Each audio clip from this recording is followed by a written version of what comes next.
안녕하세요. 저는 어린 두 남매를 키우고 있는 30대 후반 남자입니다. 제가 이곳을 찾아오게 된 이유는 제 이야기를 들려주고 싶어서예요. 집안일을 할 때 종종 이곳의 사연들을 들으면서 합니다. 이곳에서 듣는 이야기들이 참 믿기 힘든 이야기가 많은 것 같더라고요. 저도 종종 입이 떡 벌어질 것만 같은 이야기를 들으면 경악스러워하곤 해요. 그런데 제 이야기도 여기 계신 분들 못지않게 기가 막히는 일이었기 때문에 이렇게 글을 보냅니다. 저는 결혼하고 아이를 낳고 기르면서 제 가정에 매우 만족하며 살았습니다. 당연히 시간이 꽤 지나면서 아내와 옛날 연애하던 시절처럼 불꽃이 튀는 그런 사랑은 아니지만 연탄불처럼 은은하게 사랑하고 있었고 안락했고 평화로웠거든요. 어린 두 남매 또한 누굴 닮았는지 예쁜 짓만 골라 하고 너무 행복했어요. 제 가정은 완벽하다고 믿었고 그렇게 생각하며 살았죠.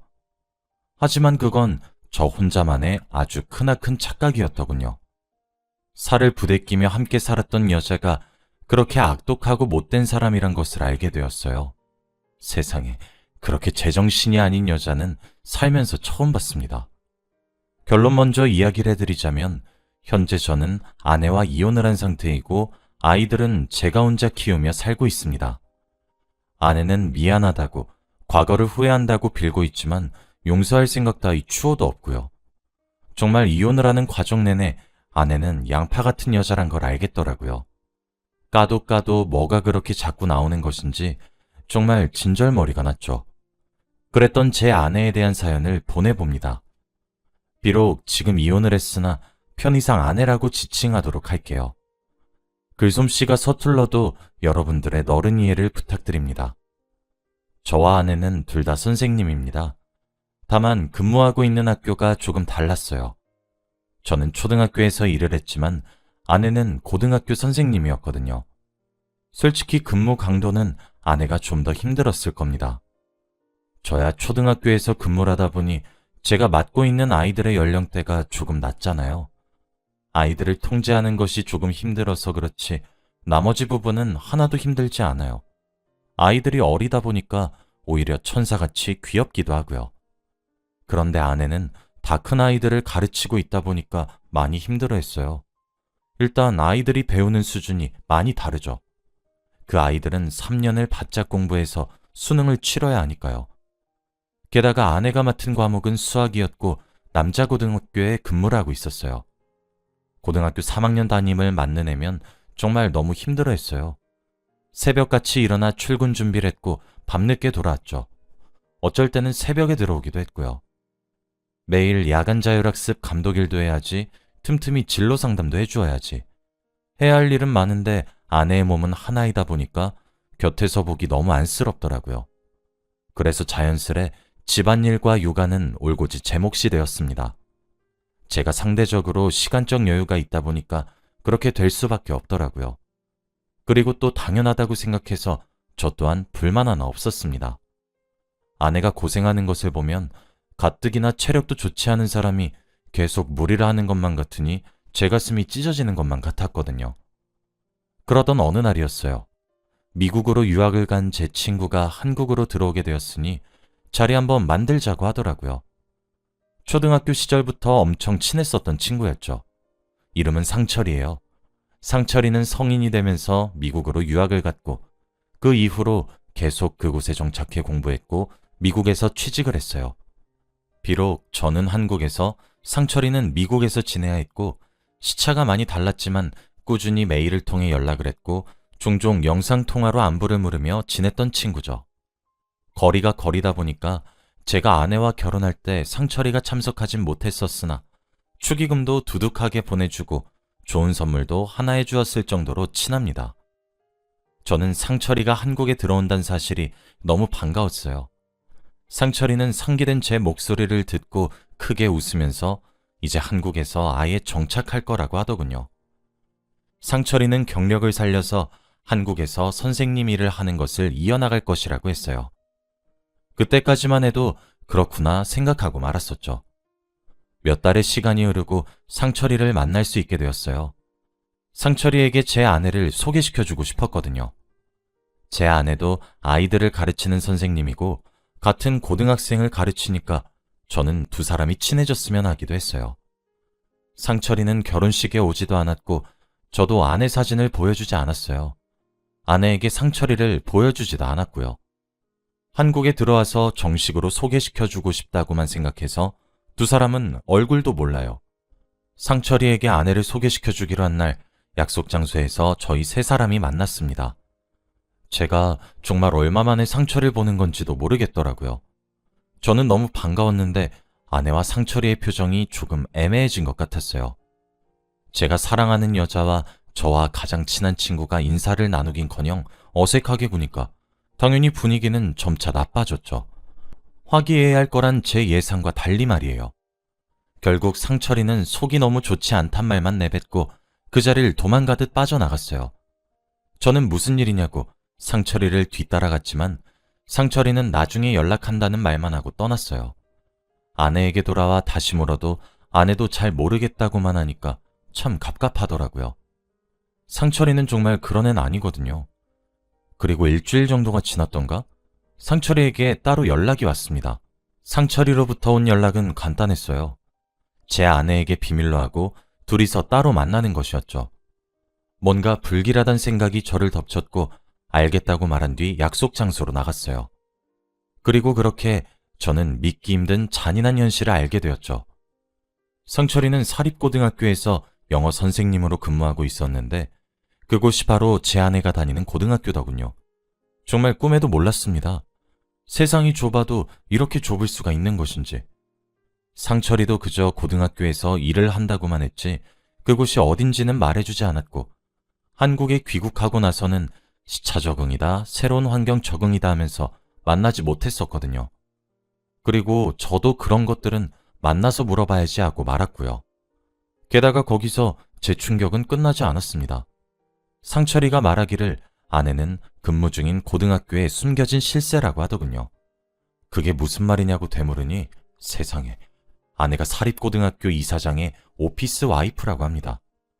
솔직히 사립고등학교가 비리가 많다 뭐다 해서 뉴스에 뜨고 그랬을 때도 저는 코웃음을 쳤어요. 설마 저러겠나, 과장된 거겠지 하고 넘겼었거든요. 그런데 아니더라고요. 사립고등학교라 그런지 이사장과 부적절한 관계를 맺고 있다는 사실은 쉬쉬한다고 하더군요. 아니, 오히려 덮고 지나가는 걸로도 모자라 아내 눈치를 본다고 하더라고요. 아내 말엔 꼼짝 못하고 그게 얼마나 불합리한 일인진 몰라도 다 들어주고 있다더군요. 제 아내는 이사장의 사모처럼 행동하면서 다른 동료 직원들에게 무례한 언행을 일삼을 뿐만 아니라 교육자로서의 자질이 의심될 정도의 행동을 하고 있더군요. 심지어 저는 이제껏 제 아내가 고등학교 3학년 담임을 도맡으면서 정말 힘들게 일하는 줄 알았어요. 해가 뜨기 전에 집을 나가 달을 보고 들어오기를 반복해서요. 저 또한 맞벌이였지만 그런 아내가 너무 안쓰러워 독박 육아와 독박 가사를 자처한 거였는데 그 또한 전부 다 새빨간 거짓말이었습니다. 수업을 준비한다는 것도 자신의 시간을 조금 할애해서 아이들을 더 챙긴다는 것도 그 마음이 제겐 엄청 따뜻하게 다가왔는데 전부 다 거짓말이었을 뿐 아니라 그 시간에 아내는 수업 준비나 아이들을 챙긴 것이 아니라 불륜을 저지르고 있었더군요. 학교에서도 애정행각을 너무 많이 하기도 하고 이사장 방을 들락날락거려 아이들 사이에서도 소문이 한번 퍼진 적이 있다고 하고요. 처음엔 아무리 친한 상철이라도 아내에 대해 이런 오해를 할 수 있나 싶어서 무척이나 화가 나서 헛소리하지 말라고 화를 크게 냈어요. 하지만 상철이는 오히려 그런 제게 차분하게 말을 하더라고요. 네가 지금 무슨 심정일진 알아. 그래서 나도 고민했었어. 부부 사이의 일에 내가 끼면 안 된다고 생각했기 때문에 말이야. 그런데 친구야, 아닌 건 아닌 거잖아. 그러면서 제게 증거를 하나 보여주더군요. 상철이가 내민 것은 아내와 상철이가 나눈 대화였습니다. 대화 날짜는 상철이가 속이 좋지 않다고 집으로 황급히 돌아간 날이었습니다. 아내가 상철이에게 먼저 메시지를 보냈더군요. 상철씨, 내 남편이랑 친한 사이란 거 몰랐어요. 저희가 근무하는 학교에서 보고 들은 모든 것들을 내 남편에게 비밀로 해줘요. 아무런 대가 없이 부탁드리는 거 아니에요. 5천만 원 정도 어떠신가요? 대신 돈 받으시면 평생 비밀에 붙여주세요. 입막음 비용을 치를 테니 비밀로 해달라는 아내의 말에 상철이가 답장을 했더군요. 돈으로 제 입을 막겠다고요? 그럼 제가 말을 하지 않겠다고 하면 관계는 정리할 겁니까? 상철이의 그 물음에 아내의 대답은 기가 막히더군요. 그건 상철 씨가 신경 쓸 일이 아닐 텐데요? 제 가정의 문제는 제가 알아서 해요. 상철 씨가 제 남편이랑 친구란 사실은 알겠는데 선은 좀 지켜주시죠. 그리고 말하지 말아달라고 대신 보상하겠다고 한 건 지금은 부탁이지만 나중에도 부탁이 될진 모르겠는데 어디 한번 알아서 잘 생각하고 행동하세요. 한국 교육계 바닥? 생각보다 많이 좁거든요. 아내는 되려 상철이를 협박하고 있었어요. 상철이는 더 일찍 말해주지 못해 미안하다고 본인도 생각해야 할 만한 일이었다고 하며 제게 진심으로 사과를 해주었습니다. 제가 본 상철이와 아내의 대화 내용은 상철이가 제게 했던 모든 말들이 진실이라고 말해주는 증거였고 더 이상 상철이의 말을 부정할 수가 없었어요. 상철이와 헤어지고 저는 집으로 돌아와 아내가 퇴근하길 기다렸습니다. 아내 얼굴을 보고 내가 화를 내야 할까 돌아와 달라고 빌어야 할까 그것도 아니면 울며 불며 바지가랑이라도 잡겠다는 심정으로 매달려야 할까 고민을 계속하던 도중 아내는 퇴근을 해서 집으로 돌아왔습니다. 고민했던 시간이 무색하게도 아내의 얼굴을 보니 차마 입이 떨어지지 않더군요. 제게 폭 안기면서 오늘 너무 피곤했다고 조잘거리는 아내에게 낯선 남자의 향수 냄새가 났어요. 마지막 희망이 무너져 내렸고 저는 아내의 불륜을 인정할 수밖에 없었어요. 저는 그 이후 생각을 했고 고민에 빠졌습니다. 내가 아내를 용서할 수 있을지, 그리고 우리 관계가 회복이 될 수 있을지에 대해서요. 하지만 오랜 고민으로 내린 결론은 그럴 수 없다였어요. 저는 이혼을 준비해야겠다고 결정했죠. 아내가 잠든 틈을 타서 아내의 휴대폰을 열어보았습니다. 저는 아내의 휴대폰을 몰래 보고 나서 아내를 더 이상 사람 취급을 하지 않기로 결정했어요. 아내의 휴대폰에는 상철이에게 들은 이사장을 제외하고 2명의 남자가 더 있더군요. 심지어 2명의 남자 또한 아내가 근무하고 있는 고등학교의 선생님이었어요. 하나는 체육 선생님이었고 하나는 사회 선생님이었죠. 무슨 골라 먹는 아이스크림도 아니고 아주 종류별로 만나고 있더군요. 사탄도 이 정도면 울고 갈 수준이라고 생각했습니다. 저와 아내 사이에 아이가 없으면 내 발로 뛰어서 증거라도 잡겠는데 사실상 티나지 않게 증거를 잡아야 한다는 생각을 하니 눈앞이 깜깜하더라고요. 저는 또 초등학교에서 담임을 하고 있어서 일정을 비우는 것이 그리 쉬운 일도 아니고요. 흥신소에 의뢰를 했습니다.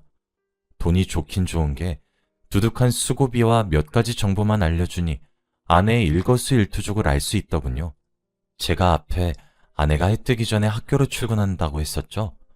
그건 사실 이사장과 함께 아침 일찍부터 모텔을 가는 거였더군요. 사진을 보고 얼마나 기가 막히던지 참 부지런도하다 싶었습니다. 요일별로 아침마다 만나는 상간남들이 다르더군요. 그걸 시작으로 속속들이 도착하는 증거들에 온갖 정이 다 떨어졌어요. 그렇게 증거 수집을 한 달 정도 했습니다. 고작 4주 정도 되는 시간 동안 헤아리기도 힘들 정도로 많은 증거들이 수집되더군요. 아내는 계속해서 방심을 하게 만들어야 했어요. 집에서 웃으면서 맞이하는 것도 얼마나 뼈를 깎는 고통이었는지 모릅니다. 변호사를 만났더니 이 정도 증거로는 상간자 소송과 이혼 소송까지 문제가 없을 거라 호언장담했죠. 소리소문 없이 상간자 소송과 이혼 소송을 함께 시작했습니다. 소장이 도착한 것인지 제 휴대폰에 불이 나기 시작하더군요. 당연히 모든 전화를 받지 않았습니다. 아내는 학교조차 조퇴하고 제가 근무하고 있는 초등학교를 찾아왔더군요. 만나지 않았어요. 내가 퇴근할 때까지 밖에 나가 얌전히 기다린다면 이야기를 하겠다고 했죠. 그렇게 한참을 기다리게 한 뒤 아내와 이야기를 나누었습니다. 모든 것을 알고 있으니 이혼하자고 이야기를 했어요.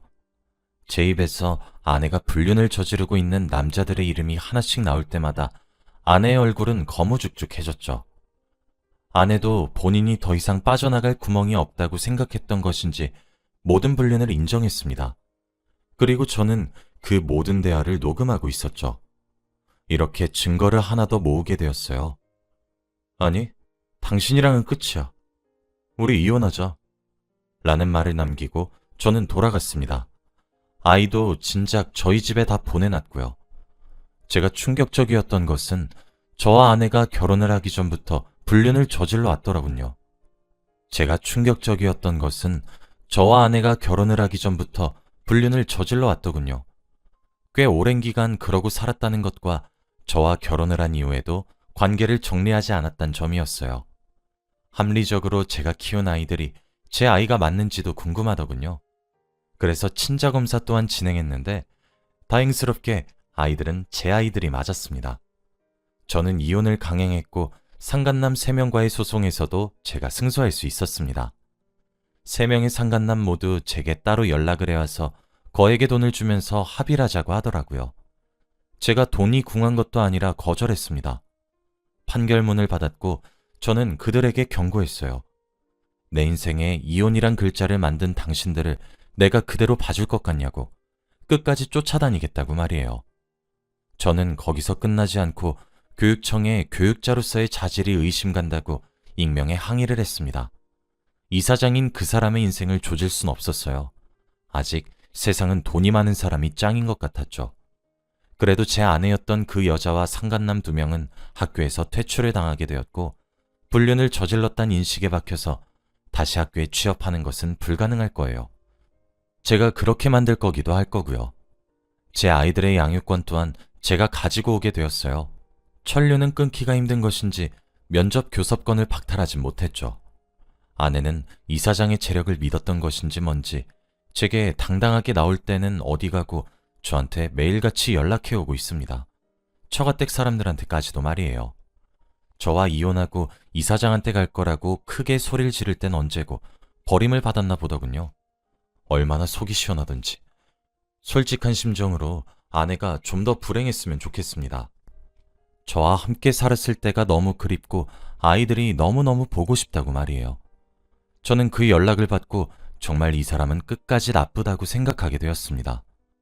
제 아이들은 엄마가 온데간데 사라지고 한 달에 한 번을 만나는데도 불구하고 엄마를 찾진 않아요. 하긴 아내가 아이들을 제대로 돌봐주었어야 아이들도 엄마 품을 그리워하죠. 아이들을 돌보기는커녕 새벽부터 밤 늦게까지 공사다망하게 다른 남자 만나고 다녔으니 아이들이 엄마 품을 그리워할 리가 없죠. 저는 저와 제 아이들에게 상처를 준 그들을 끝까지 용서하지 않을 거예요. 남의 인생에 이런 상처를 두고 행복하게 산다는 것은 말이 안 된다고 생각하거든요. 저는 끝까지 쫓아가 반드시 복수할 겁니다. 요즘엔 처가댁과 아내는 2번 다시 그러지 않을 테니까 한 번만 용서해주면 안 되냐고 연락해와요. 지금이야 저도 이렇게 담담하게 말을 할 수 있게 되었지만 처음엔 정신이 나갈 것만 같았어요. 모든 사람들이 행복해 보이는데 저만 불행하다는 생각에 너무 우울했어요. 저도 아마 제 아이들을 지켜야 한다는 생각을 하지 않았다면 무너졌겠죠. 저는 아내와 상간남들에게 받은 위자료는 아이들을 위해 사용한다고 묶어두었어요. 그리고 지금도 최선을 다해 살아가고 있습니다. 저는 아이들을 의젓하게 잘 키울 거예요. 아마 아이들도 조금 더 크면 아빠의 마음을 이해해 줄 수 있을 거라 믿습니다. 여러분들도 이런 저를 많이 응원해 주세요. 그리고 만일 저와 같은 일을 겪으시는 분이 있다면 저는 이혼하길 권해드리고 싶습니다. 그런 사람을 고작 부모란 이유로 데리고 살기엔 제 자식들에게 무슨 악영향을 끼칠지도 생각해 보셨음 하거든요. 그럼 여기까지가 제 이야기였습니다. 긴 이야기 들어주셔서 너무 감사드리고 이만 제 이야기를 마치도록 하겠습니다. 여러분들에게도 항상 행운이 깃들길 기도하고 모두 하는 일 잘 풀리셨으면 좋겠습니다. 항상 행복하세요.